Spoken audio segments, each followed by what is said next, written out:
بسم اللہ الرحمن الرحیم. ناظرین السلام علیکم. نیوز چینل کھاریاں گزٹ میں ہوں گل بخشار میں. کھاریاں تو کھاریاں ہیں.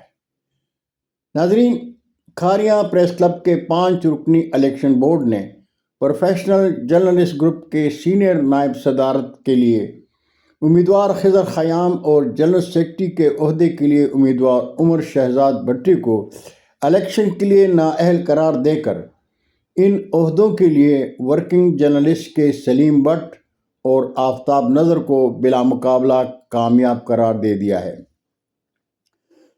3 جنوری 2024 کو کھاریاں پریس کلب کی صدارت کے لیے پروفیشنل جرنلسٹ گروپ کے امیدوار اختر وزیر اور فنانس سیکرٹری کے عہدے کے لیے امیدوار میاں طاہر رشید کا مقابلہ ورکنگ جرنلسٹ گروپ کے صدارتی امیدوار تنویر نقوی اور فنانس سیکرٹری کے لیے امیدوار ملک علی ظفر کے درمیان ہوگا.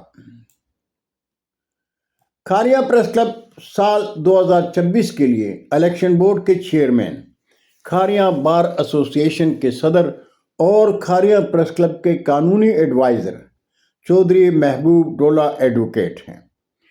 چودھری محمد انور چوہان، ملک ثاقب محمود اوان، قاری شبیر شاہد اور تسکین امجد الیکشن بورڈ کے ممبر ہیں.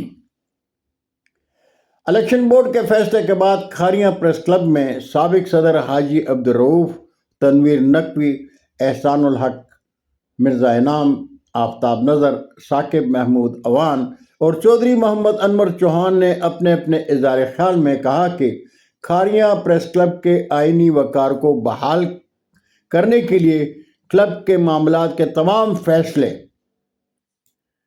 آئین کی روشنی میں کیے جائیں گے. پریس کلب کے کسی بھی ممبر سے متعلق اور تمام تر اختلافات اور معاملات سوشل میڈیا میں نہیں اچھالے جائیں گے، بلکہ پریس کلب کے اجلاس میں دیکھے جائیں گے.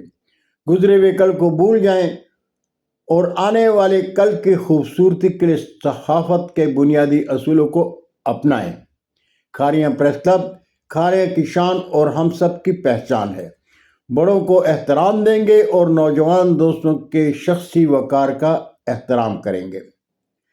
پریس کلب میں اجلاس کے بعد ورکنگ جرنلسٹ گروپ کے اعزاز میں کلب کے ممبر قربان گجر نے مقامی ہوٹل میں عشائیہ کا اہتمام کیا تھا.